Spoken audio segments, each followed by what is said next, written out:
Do you understand why facts are crucial when you're making a decision? I think we've all seen this huge shift in our culture in which it's acceptable to call people names or claim something is a conspiracy while at the same time brushing away the facts because they don't fit the narrative. Now, you'd never do that if you were making a decision about your finances or your children's school, but this is okay.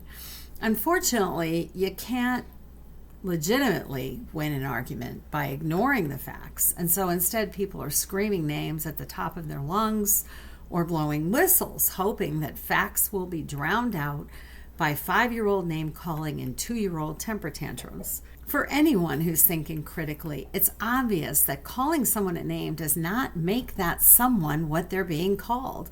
Saying something is a conspiracy doesn't necessarily make it a conspiracy.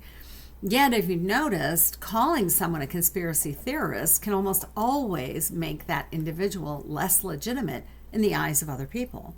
For example, during COVID, some physicians lost their licenses and lost their standing in the community because they said ivermectin worked, hydroxychloroquine worked, vitamin D worked, and we didn't need a shot.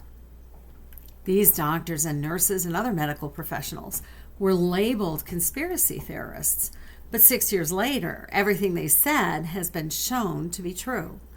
In the meantime, they've lost their very valuable reputations because people don't want the facts. They wanted their own narrative. The same thing is true today in the political arena when conservative Christians are being called Nazis or fascists or told they don't respect a woman's right to make decisions about her own body. And yet these same screamers cannot support their arguments with fact. I bring this up today because I think it's crucial to understand that the arguments we're having with one another are nothing compared to how we will have to justify ourselves before God. God justifies us when we submit ourselves to Jesus Christ and make him Lord and Savior. But we will still need to explain the decisions we've made when we stand before the God of this universe. The screaming, yelling, and name-calling won't fly in front of God. So today I pray that the scales fall from the eyes of our loved ones so they can see clearly that the arguments they're making and the way they're making them are not logical. It's time for us to declare that as Christ followers, we have our eyes wide open and our hearts are ready. We represent the kingdom of heaven on earth. We are the land of the free and the home of the brave, one nation under God.